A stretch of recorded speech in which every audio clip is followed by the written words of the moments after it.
Bismillahirrahmanirrahim. Innal hamdalillah nahmaduhu wa nasta'inuhu wa nastaghfiruh wa na'udzu billahi min shururi anfusina wa min sayyiati a'malina. May yahdihillahu fala mudhillalah wa may yudlil fala hadiyalah. Wa asyhadu an la ilaha illallah wahdahu la syarikalah wa asyhadu anna Muhammadan 'abduhu wa rasuluh. Allahumma salli wa sallim wa barik ala nabiyyina Muhammadin wa ala alihi wa ashabihi wa man ihtada bihadihi wastanna bisunnatihi ila yaumiddin, amma ba'd. Alhamdulillah, jamaah yang dirahmati oleh Allah Subhanahu wa taala, pada pertemuan sebelumnya hadis terakhir yang kita pelajari adalah hadis yang kelima, yaitu hadis Abdullah ibn Abbas radhiyallahu anhuma tentang larangan membunuh 4 hewan, yaitu semut, kemudian lebah, kemudian burung hudhud dan burung surot. Nah, kemarin terdapat pertanyaan yang berkenaan dengan larangan membunuh ini, yaitu hari ini kita mengenal terapi lebah. Jadi lebah itu disengatkan ke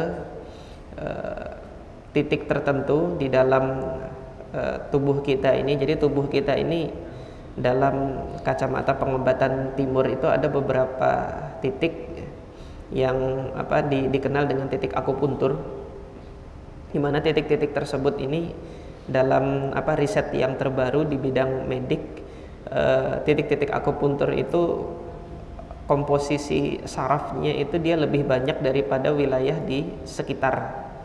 Jadi ketika ada misalnya satu titik, ya ada titik yang di dalam dunia akupuntur itu yang paling terkenal itu namanya titik Cuk Sanli. Ini sebagai permisalan, dia berada di bawah lutut.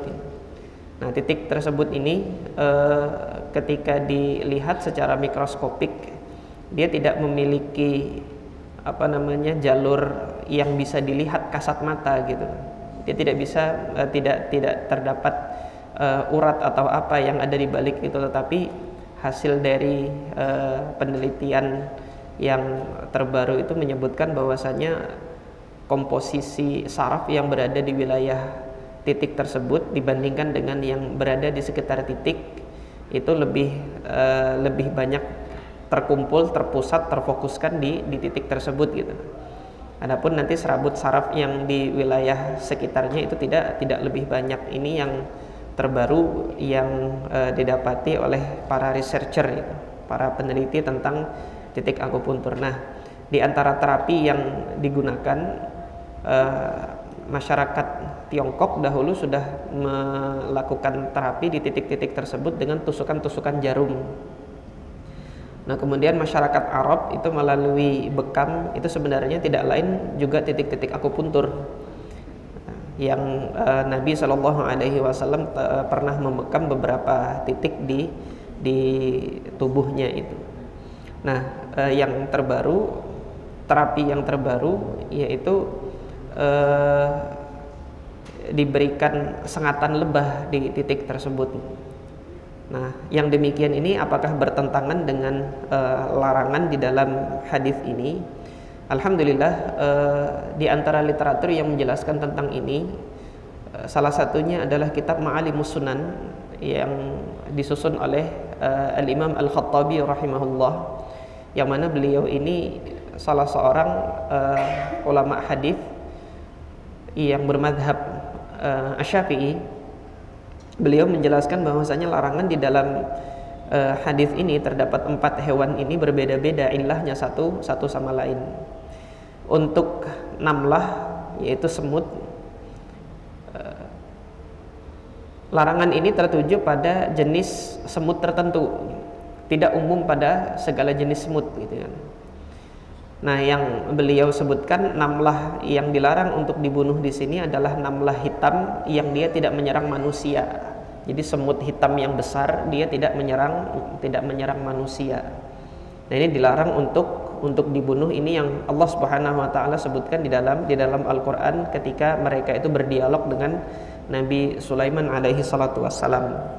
Artinya apa? Di dalam membunuh hewan ini, membunuh namlah itu tidak ada gunanya. tidak ada manfaatnya. Oleh karena itu dilarang oleh Nabi Shallallahu Alaihi Wasallam.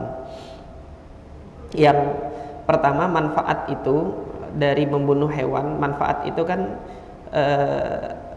pertama tujuannya apakah menolak adanya bahaya dari hewan tertentu atau mengambil manfaat dari hewan tertentu gitu. Kalau kedua dari kemungkinan ini tidak ada, maka membunuh suatu hewan itu tidak ada tujuan yang dibenarkan oleh syariat. Nah, adapun kalau misalnya di rumah itu nanti ada semut yang dia menyerang manusia, menggigit manusia, atau kemudian semut-semut yang ada di rumah ini dia akan mengerubungi makanan yang ada di meja makan dan lain sebagainya. Nah, ini merupakan satu bentuk gangguan.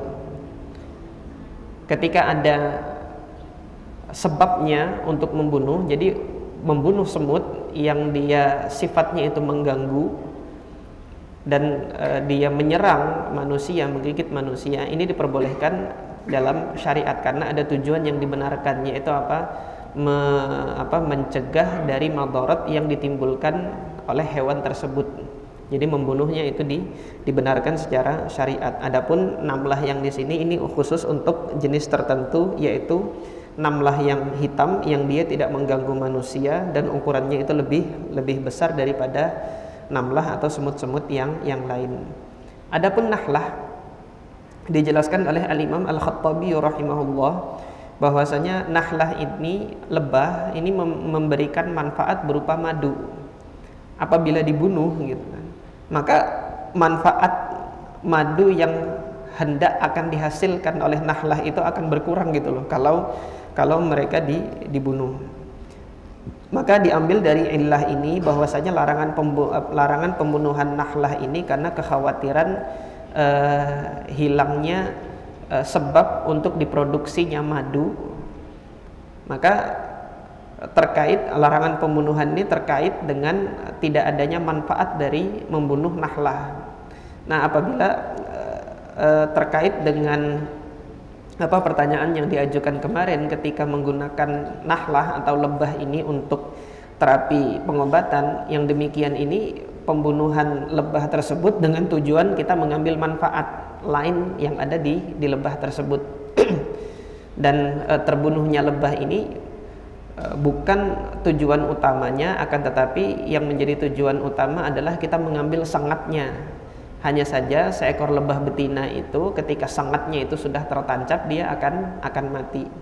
Nah, berdasarkan hal ini, ketika ada manfaat yang diraih dari meninggalkan bekas sangatan lebah betina ini untuk tujuan terapi kesehatan, kalau memang tidak ada alternatif yang lain, pembunuhan yang demikian ini terhadap nahlah merupakan pembunuhan yang ditolerir dan diperbolehkan karena ada manfaat yang diraih dari itu. Adapun larangan membunuh nahlah dalam hadis ini tertuju pada aktivitas membunuh nahlah yang tidak dihasilkan manfaat apapun dan tidak mencegah kemadharatan apapun. Nah, termasuk nanti nahlah ketika lebah ini bersarang mungkin dekat dengan rumah dan kemudian khawatir lebah tersebut itu akan menyerang dan mengganggu manusia dan kemadharatannya itu lebih besar. Ini termasuk diperbolehkan nanti untuk membunuh lebah tersebut karena kekhawatiran dia menyerang dan melukai. Kekhawatiran kalau dia menyerang dan melukai ini. Nah, ini untuk nahlah atau lebah-lebah tertentu yang berpotensi menyerang. Tetapi setahu saya lebah itu tidak akan pernah menyerang kalau dia nggak diganggu gitu. Setahu saya dia ketika dia tidak diganggu, tidak diusik keberadaannya, dia tidak akan mengganggu orang. Oleh karena itu Al-Quran itu memberikan permisalan pelajaran itu dari nahlah itu, ada banyak pelajaran dari nahlah yang mana seorang mukmin itu hendaknya itu mencontoh nahlah, mencontoh lebah ini. Orang yang beriman itu kalau nggak diganggu dia nggak akan mengganggu. Kemudian orang yang beriman itu senantiasa memberikan manfaat. Nah, lebah ini senantiasa memberikan manfaat. Apa yang berlebih dari kebutuhan makannya itu diberikan kepada selainnya. Nah, demikian pula seorang mukmin ketika memiliki kelebihan harta, kelebihan makanan, ia berikan kepada yang lain. Lebah demikian.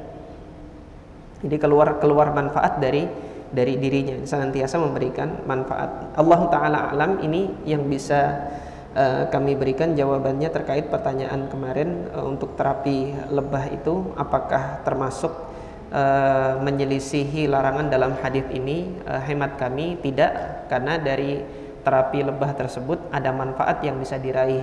Sementara larangan di dalam hadis ini tertuju pada aktivitas membunuh lebah yang tidak dituju manfaat apapun dari pembunuhannya dan tidak dicegah kemudaratan apapun dari membunuh lebah tersebut. Allahu Ta'ala a'lam. Hadis selanjutnya yang akan kita pelajari malam hari ini adalah hadis Ibnu Abi Ammar dari Jabir ibn Abdullah radhiyallahu ta'ala anhuma. Qala rahimahullah wa ani ibni Abi Ammarin, diriwayatkan dari Ibnu Abi Ammar, qal qultu li Jabirin, aku mengatakan kepada Jabir ibn Abdullah radhiyallahu ta'ala anhuma, ad-dabu'u saydunhi, dubu itu apakah hewan buruan?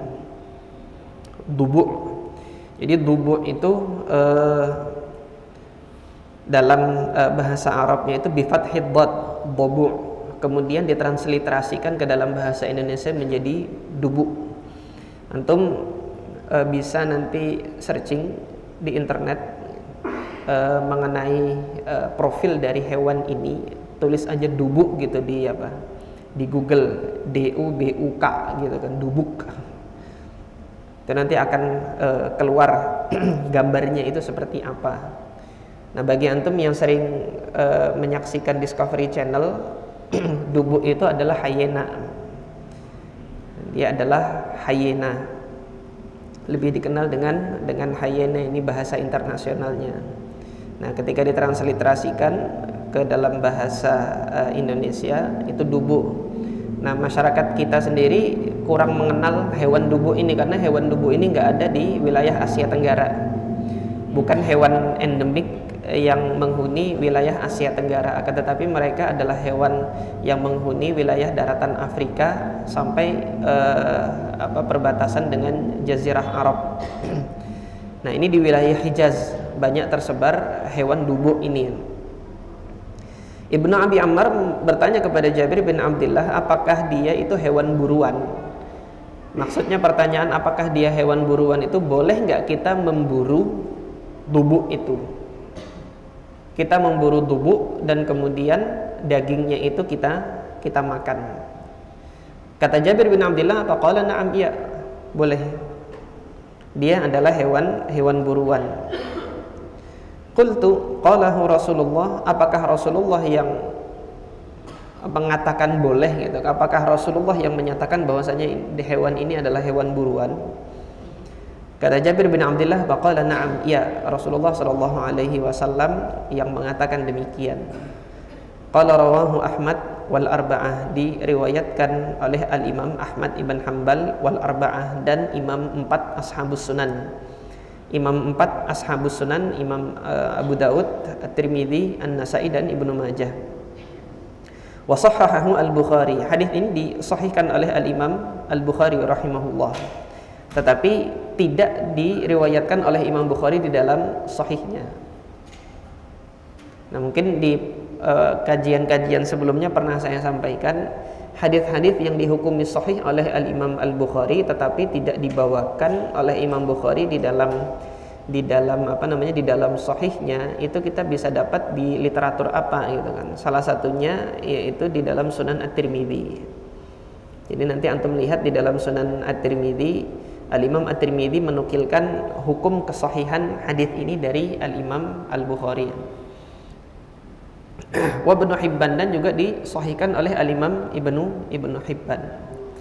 Nah, berdasarkan hadis ini jumhur mayoritas ulama berpandangan bahwasanya dubu ini halal untuk dimakan.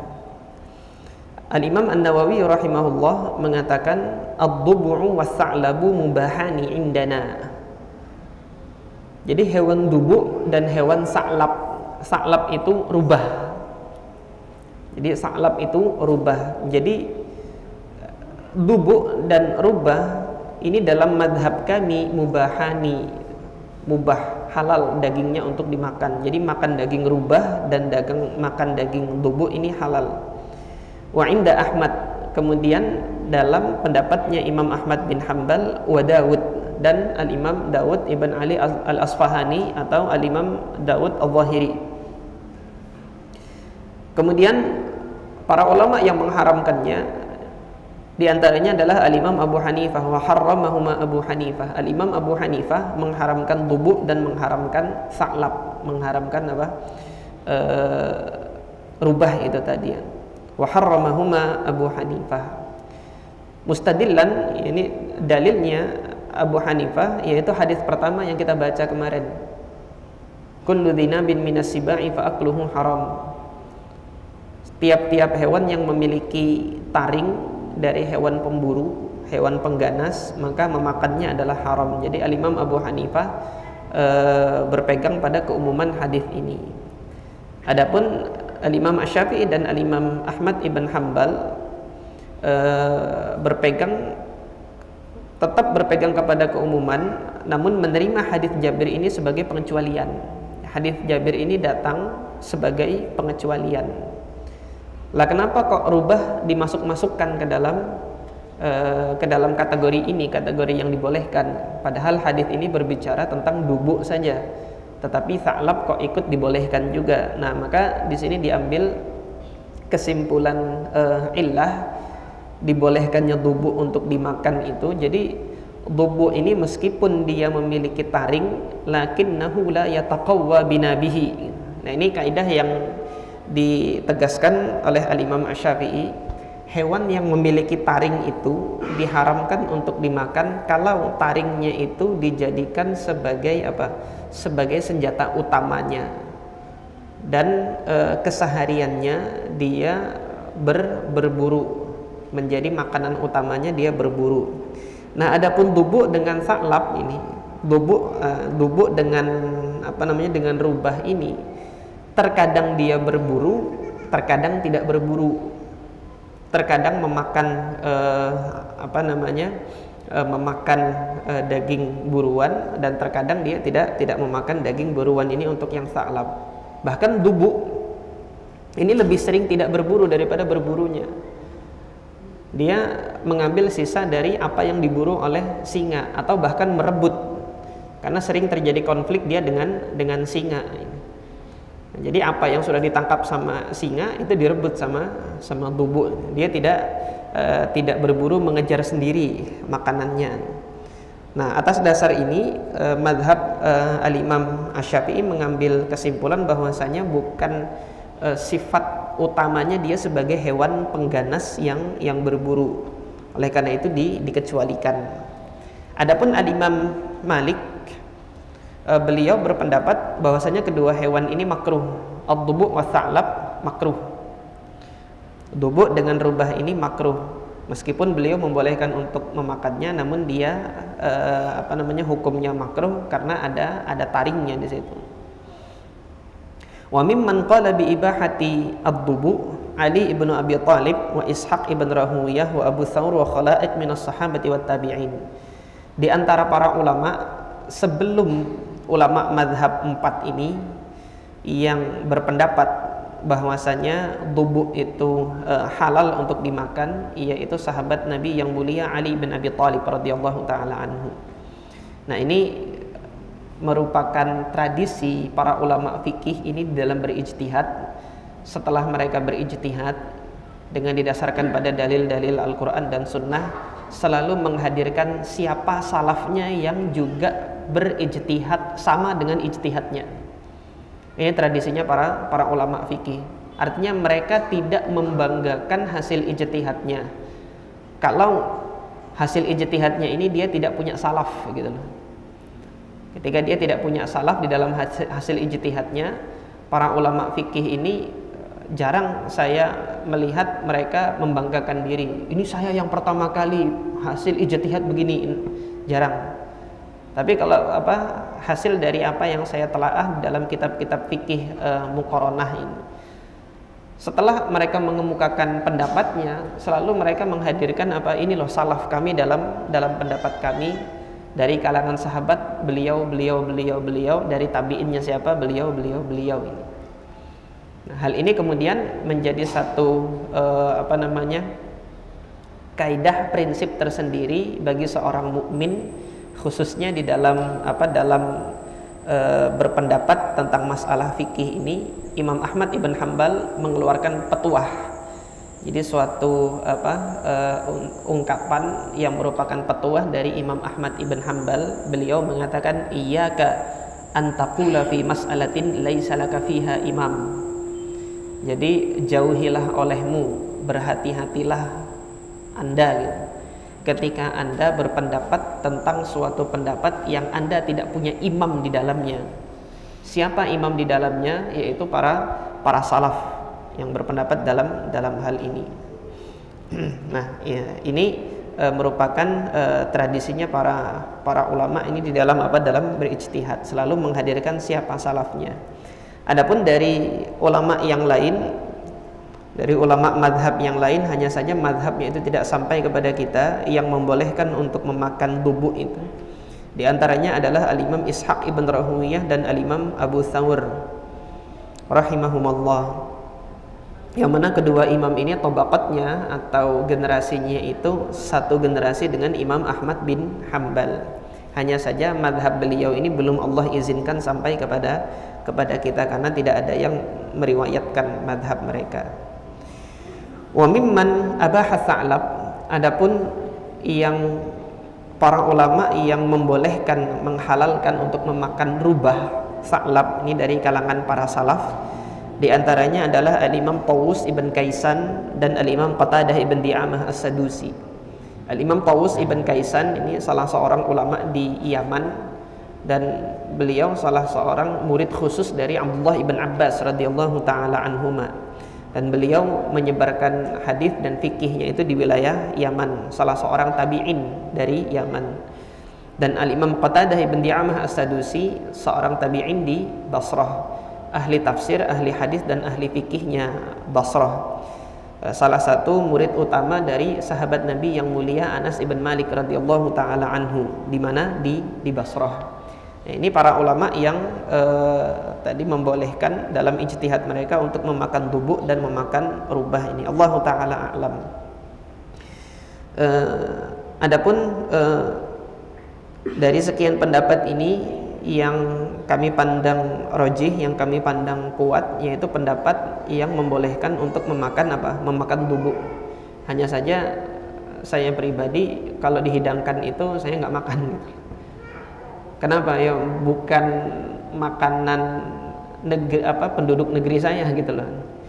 Bukan makanan penduduk negeri saya. Artinya tidak terbiasa dengan makanan tersebut. Nah, kalau ditanya soal hukumnya, saya lebih cenderung kepada pendapat mayoritas, pendapat jumhur yang didasarkan pada hadis ini, bahwasanya daging bubuk itu halal untuk dimakan. Kemudian hadis yang ketujuh di dalam Kitabil At'imah ini hadis tentang tunfudz. Tunfudz itu landak mini, kecil dia, landak mini. Wa'ani bin Umar, diriwayatkan dari Abdullah ibn Umar radhiyallahu anhuma, annahu su'ila 'anil qunfudz. Beliau ditanya tentang hukum memakan qunfudz. Faqal qul la ajidu fima uhiya ilayya muharrama. Maka dijawab oleh Abdullah ibn Umar dengan ayat yaitu surah Al-An'am ayat 145. Qul, katakanlah wahai Muhammad, la ajidu fima uhiya ilayya muharrama. Ini sudah kami sampaikan pada kajian pertama dahulu sebagai dalil pokok dalam permasalahan halal dan haram memakan daging hewan-hewan tertentu. Artinya apa? Selama tidak ada pengharamannya dari Al-Quran, tidak ada pengharamannya dari As-Sunnah, baik hewan itu disebutkan atau sifat hewannya itu disebutkan di dalam Al-Quran dan Sunnah. Jika tidak ada pengharamannya, maka hewan tersebut itu halal. Artinya dalam hal ini Abdullah ibn Umar radhiyallahu anhuma memandang bahwasanya memakan kunfud itu hukumnya halal, karena beliau tidak mendapati adanya ayat maupun hadis yang melarang, mengharamkan untuk memakan daging kunfud ini. Nah, jamaah sekalian, mungkin kalau yang penasaran dengan kunfud, tulis aja di Google nanti landak mini gitu, itu keluar nanti anunya, perawakannya itu bagaimana. Dan dia berbeda dengan landak yang di hutan. Landak yang gede itu beda jenis. Jadi genusnya berbeda. Sehingga nanti kalau ditanya makan landak bagaimana, ya jawabannya sama seperti jawabannya Abdullah bin Umar. Landak yang gede itu apa hukum makannya? Jawabannya Abdullah bin Umar, aku tidak mendapati makanan yang diharamkan oleh Allah di dalam wahyu Allah Azza wa Jal, kecuali yang diharamkan yaitu darah, kemudian bangkai, kemudian daging babi, dan kemudian yang disebutkan dalam sunnah-sunnah Nabi. Selama tidak ada pengharamannya, maka dia hukumnya adalah halal. Nah, kemudian ketika Abdullah bin Umar menjawab, ketika Abdullah ibn Umar menjawab dengan ayat ini, yang mana beliau berpandangan bahwasanya memakan kunfud ini hukumnya boleh, tidak terlarang. Ada seorang syekh, ada seseorang yang berada di sampingnya Abdullah ibn Umar, tetapi syekh ini tidak disebutkan namanya di dalam riwayat ini. Faqala syekhun indahu sami'tu Aba Hurairah, aku mendengar Abu Hurairah radhiyallahu an yaqul, aku pernah mendengar Abu Hurairah mengatakan, dzukira 'indan Nabi sallallahu alaihi wasallam, pernah disebutkan di hadapan Nabi sallallahu alaihi wasallam tentang hewan ini. Kemudian Nabi mengatakan, innaha khabithatun minal khaba'ith, ini hewan ini termasuk khabithah, minal khaba'ith, dari hewan-hewan yang khabith. Khabithah itu hewan-hewan yang kotor, jorok, khabithah. Dan ini ditegaskan oleh Allah Subhanahu wa taala di dalam Al-Qur'an di surah Al-A'raf. Allah Subhanahu wa taala berkalam, wa yuharrimu 'alaihimul khaba'ith, Allah mengharamkan tiap-tiap yang khabithah, tiap-tiap yang jorok, kotor, itu Allah Subhanahu wa taala haramkan. Wa yuharrimu 'alaihimul khaba'ith. Nah, ketika Nabi mengatakan bahwasanya kunfud ini khabithatun minal khaba'ith, sebagaimana kabar yang disampaikan oleh syekh yang tidak diketahui namanya ini, yang dia mengaku mendengar dari Abu Hurairah dia khabithah, maka hukumnya adalah haram kalau memang khabar ini benar gitu loh. Nah, tetapi Abdullah bin Umar ketika mendengar khabar ini, beliau mengatakan, in kana Rasulullah sallallahu alaihi wasallam qala hadza fa huwa kama qala, kalau memang benar Rasulullah mengatakan ini, maka itulah hukumnya gitu loh. Maka ini hukumnya, artinya tidak boleh memakan kunfud kalau memang benar Rasulullah mengatakan. Tetapi Abdullah bin Umar apakah langsung mempercayainya? Dalam riwayat ini tidak. Nah, jadi ikhwas sekalian yang dirahmati oleh Allah, riwayat ini ada masalah, baik itu nanti di dalam sanadnya maupun kemudian di dalam matannya, di dalam sanad maupun di dalam matan. Adapun sanad yang saya maksudkan sanad, perawi dari Abdullah ibn Umar ini adalah seorang syekh yang majhul, tidak diketahui.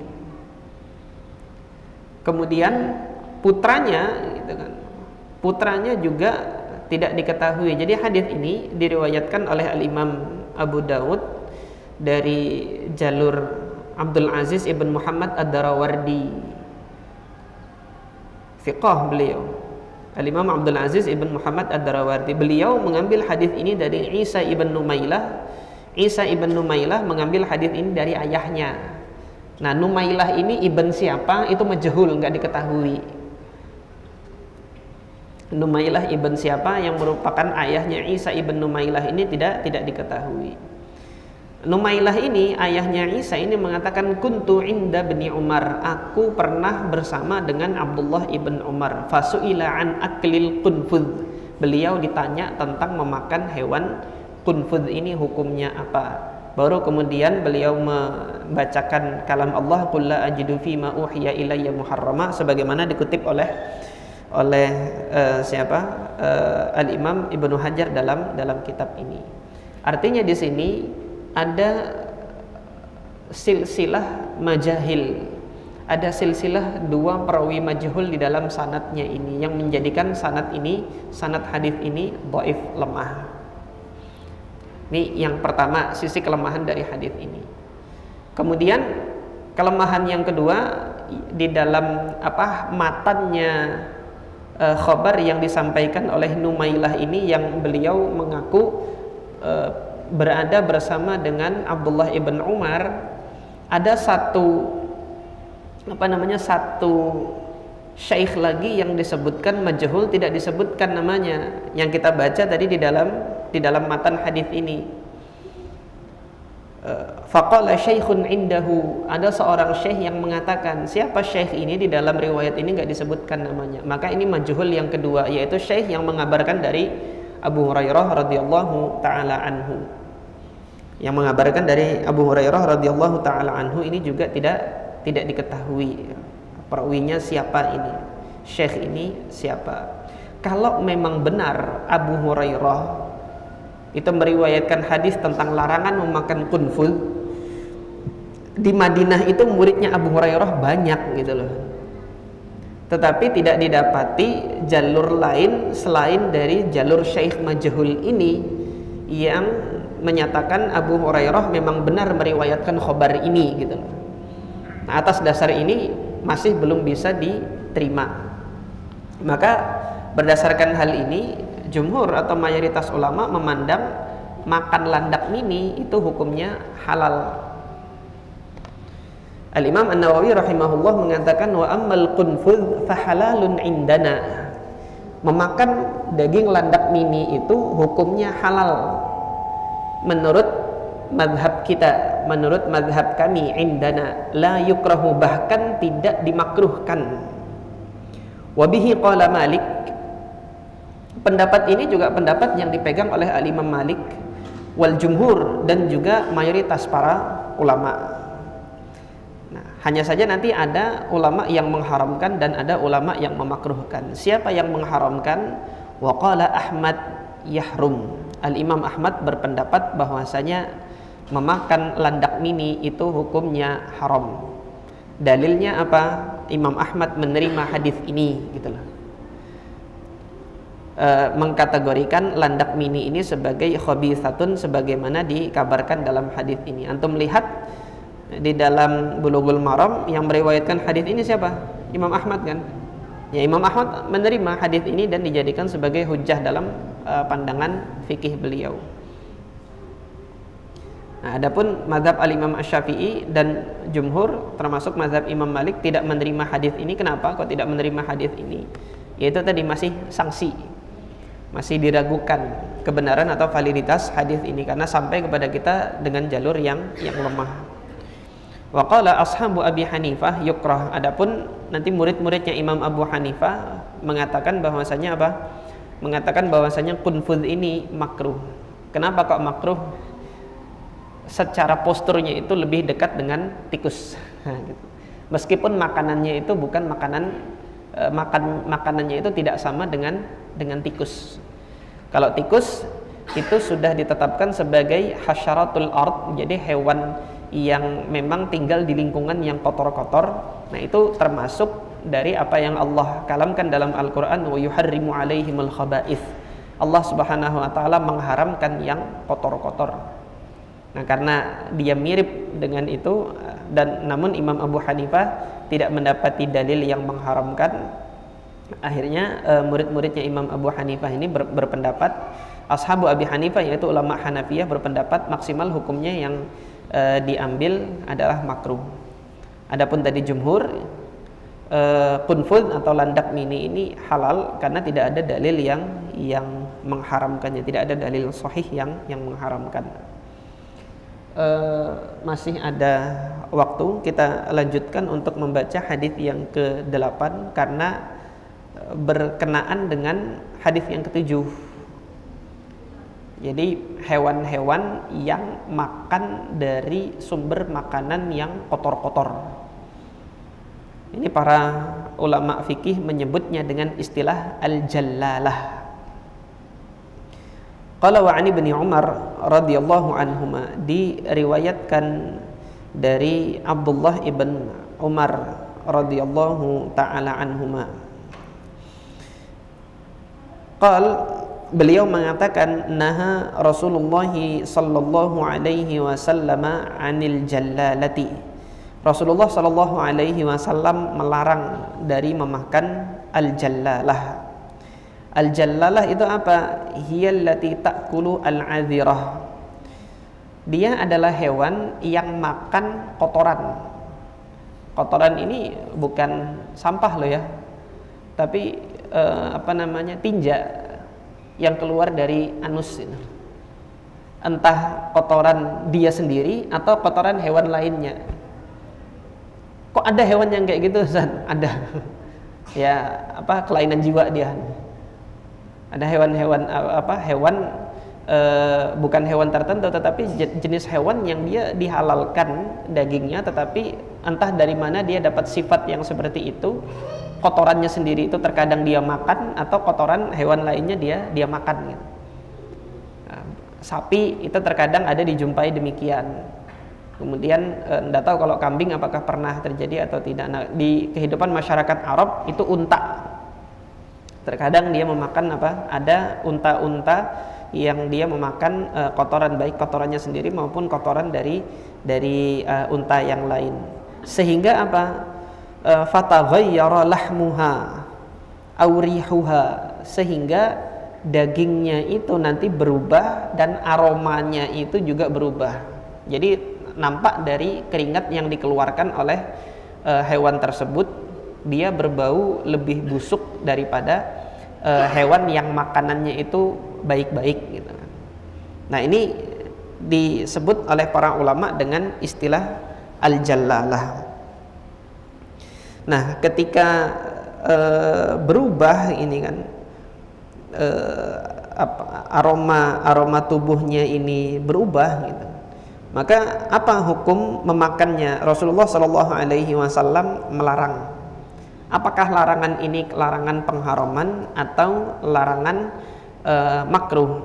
Madhab al-Imam Asy-Syafi'i mengambil kesimpulan hukum, dia hukumnya adalah makruh, tidak sampai halal. Kenapa kok tidak sampai haram? Kenapa kok tidak sampai haram? Karena hewan ini asalnya adalah halal. Sapi kan asalnya halal, tetapi karena sumber makanannya itu dari yang kotor, sehingga kemudian berubah kualitas dagingnya dan kemudian menimbulkan aroma yang tidak sedap, maka hukum maksimal yang dihasilkan dia adalah makruh. Ini dalam pandangannya mazhab al-Imam Asy-Syafi'i rahimahullah. Kemudian apa yang harus dilakukan? Dikarantina sampai baunya itu hilang. Nah, di karantina ini lamanya berapa waktunya? Pendapatnya al-Imam Asy-Syafi'i itu sampai hilang baunya. Jadi tidak ada batasan lamanya di karantina itu berapa gitu kan. Hewan tersebut sampai aroma bau yang tidak sedap, bau busuknya itu hilang. Ketika baunya itu sudah hilang, maka dia sudah boleh untuk dikonsumsi dan tidak ada kemakruhan lagi. Ini mazhab al-Imam Asy-Syafi'i. Adapun mazhab al-Imam Ahmad ibn Hanbal, al-Imam Ahmad ibn Hanbal menetapkan batasan hari waktu. Imam Ahmad rahimahullah menetapkan batasannya itu 40 hari. Jadi harus dikarantina, dipenjarakan. Maksudnya dikarantina itu dia dijauhkan dari dari kemungkinan dia bisa memakan kotoran. Dikurung dan diberi makanan yang baik-baik. Jangan sampai, dan diawasi jangan sampai dia memakan kotorannya sendiri atau memakan kotoran hewan lain, sampai nanti dagingnya itu dan aroma badannya itu tidak lagi busuk. Nah, Imam Ahmad menetapkan 40 hari. Ini batasan amannya dalam ijtihadnya Al-Imam Ahmad ibn Hanbal rahimahullah. Nah, ini ringkasan dari pandangan para ulama tentang al-jallalah. Nah, ini Nabi melarang untuk memakan dagingnya, satu. Kemudian yang kedua, wa albaniha, dan Nabi sallallahu alaihi wasallam melarang untuk meminum susunya. Nabi sallallahu alaihi wasallam juga melarang untuk meminum susunya. Hukumnya nanti sama dengan hukum dagingnya, yaitu makruh untuk dimakan selagi dia mengkonsumsi makanan yang kotor ini tadi, selagi hewan tersebut mengkonsumsi kotoran. Nah, kemudian termasuk dalam percabangan dari permasalahan ini, kalau ada hewan yang hewan yang dia halal dagingnya untuk kita makan, tetapi hewan tersebut menyusu dari hewan yang diharamkan untuk dimakan. Nah, ini masuk dalam kategori jalalah dia. Ada kambing lahir, induknya meninggal, nggak ada yang rawat, akhirnya disusui sama anjing. Itu nanti kambingnya itu boleh nggak kalau sudah besar disembelih terus kita makan? Nah, maka jawabannya sama seperti al-jallalah. Selagi dia memakan yang sumbernya itu dari yang haram, itu maka hukumnya adalah tidak boleh untuk memakannya sampai dia nanti di karantina. Allahu ta'ala a'lam. Ini yang berkenaan dengan al-jallalah. Kemudian hadis selanjutnya adalah hadis Abu Qatadah radhiyallahu ta'ala anhu fi qissati al-himar al-wahshi. Ini hadisnya ini agak panjang, tapi insyaallah kita sempat untuk membaca hadis ini, yang mana hadis ini diriwayatkan diantaranya oleh Al-Imam Al-Bukhari di dalam sahihnya, tentang kisah himar wahshi. Himar wahshi itu apa? Himar wahshi itu adalah kuda zebra, yang mana dahulu di masa Nabi ini juga banyak tersebar di wilayah padang pasir ini. Tetapi untuk hari ini kayaknya kita nggak mendapati di wilayah Jazirah Arab, artinya terpusatnya di Afrika. Jadi memang wilayah persebarannya itu di wilayah Afrika sampai ke wilayah Jazirah Arab. Nah, Al-Hafidz Ibnu Hajar rahimahullah tidak membawakan hadis ini dengan lengkap. Al-Hafidz Ibnu Hajar tidak membawakan hadis ini dengan lengkap, hanya menyebutkan bahwasanya Nabi SAW memakan daging himar wahshi ini tadi. Nah, habis waktunya. Jadi tidak sempat kita membaca hadis ini. Insyaallah pada pertemuan yang akan datang kita lanjutkan untuk membaca hadis himar wahshi, yaitu hadis tentang kuda zebra. Jadi singkatnya itu, sahabat Nabi Abu Qatadah radhiyallahu anhuma ini berada di dalam rombongan safar. Nah, rombongan safar ini ada dua kelompok.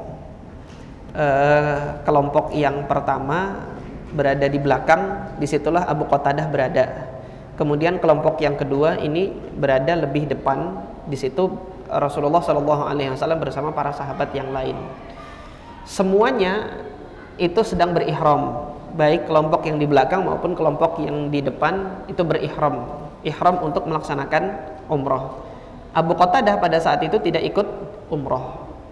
Nah, jadi Abu Qatadah pada saat itu tidak memperhatikan ada kuda zebra gitu. Nah, para sahabat yang sedang berihram memperhatikan, ada kuda zebra, tetapi mereka nggak berani memberikan isyarat kepada Abu Qatadah, Abu Qatadah tuh ada zebra, tangkapin dong buat kita. Itu nggak berani. Karena kalau mengatakan mereka demikian, mengatakan mereka ikut andil dalam perburuan hewan, sementara orang yang berihram nggak boleh berburu. Allah kalamkan dalam Al-Quran surah Al-Ma'idah, ghaira muhillis saydi wa antum hurum. Tidak boleh kalian itu berburu ketika kalian itu dalam keadaan ihram, wa antum hurum, kata Allah. Nggak boleh gitu. Jadi ngasih isyarat aja kepada Abu Qatadah, tidak mereka. Hingga akhirnya Abu Qatadah sendiri yang boleh, ada kuda zebra. Langsung beliau naik ke kudanya, tetapi ketika naik ke atas kuda mau ngejar kuda zebranya itu, ketinggalan tombak sama cambuknya ketinggalan. Tolong ambilkan tombakku gitu kan. Abu Qatadah bilang itu. Akhirnya para sahabat Nabi yang sedang berihram itu mengatakan la nu'inuka alaihi bisyai'. Kami tidak akan bantu sedikit pun Anda untuk berburu hewan itu. Ini menunjukkan bahwasanya orang yang sedang berihram itu ngasih isyarat atau menolong orang yang berburu itu juga tidak boleh. Nah, ini nanti kelengkapan kisahnya akan kita baca pada pertemuan yang akan datang. Aqulu qouli hadza wa astaghfirullah li wa lakum. Subhanakallahumma rabbana wa bihamdika asyhadu an la ilaha illa anta astaghfiruka wa atubu ilaik. Assalamualaikum warahmatullahi wabarakatuh.